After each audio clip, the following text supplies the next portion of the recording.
Allah Teala buyurur ki biz her ümmete, yani her bir ümmete Allah'a ibadet edin, tağuttan uzak olun diye elçi gönderdik. Yani bütün peygamber elçiler ne için gelip Allah'a ibadet edin ve tağuttan yani şirkten çekinin. Başka bir ayədə Enbiya suresi 25. ayə.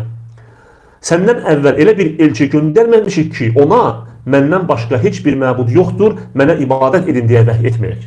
Yəni bütün peyğəmbərlərə belə vəhy olunur. Və ona görə də Quran-ı Kərim açsaq, oxusaq görərik ki, bütün peyğəmbərlər öz qövmünə nə deyir? Ey qövmüm, Allaha ibadət edin, sizin ondan başqa məbudunuz yoxdur. Əraf surəsində. Bütün peyğəmbərlər ilk sözü bu olmuşdur.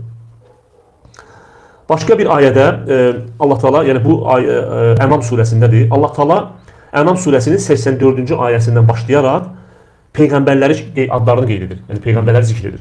Hətta 18 peyğəmbəri bir yerdə qeyd edir Allah Teala. Və sonra Allah Teala bu peyğəmbərlərin adlarını qeyd etdikdən sonra nə deyir 88-ci ayədə? Əgər ona şərik qoşsaydılar, əlbəttə ki, etdikləri əməl puç olardı. Fikir ver, 18 peyğəmbəri qeyd etdikdən sonra Allah Teala deyir ki, əgər onlar Allaha şərik qoşsaydılar, etdikləri əməl puç olardı. Yəni bu da nəyə göstərir? Yəni bunun çox önəmli bir məsələ olması.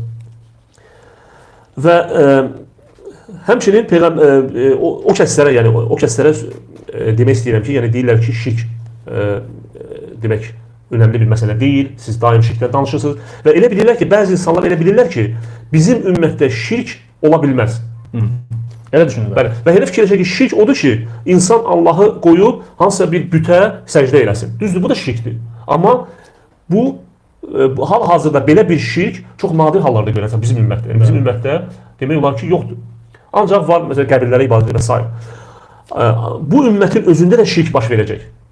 Baş verə bilər. Necə ki, bir hədisdə deməli, Məqil ibn Yəsar deyir ki, bir gün Əbu Bəkir Siddiq ilə Peyğəmbərin yanına getdim.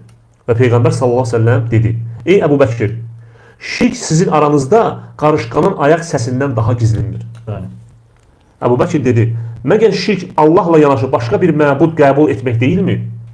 Peyğəmbər sallallahu aleyhi ve sellem dedi ki, canım əlində olan Allaha and olsun ki, şirk qarışqanın ayaq səsindən daha gizlindir. Və sonra Əbu Bəkir nə deyir? Deyir, sənə elə bir şey öyrədinmi ki, onu dediyin zaman şirkin azı da çoxu da səndən uzaq olar. Və sonra Peyğəmbərimiz sallallahu aleyhi ve sellem Əbu Bəkirə bu duanı öyrədir. Allahumma inni a'udhu bika ən uşrikə bikə və ənə a'ləmu və əstəğfirukə limə lə a'ləmu. Allahım, bilərəkdən sənə şərik qoşmaqdan sənə sığınıram və bilmədiyim, etdiyim şirkə görə səndən bağışlanma diləyirəm.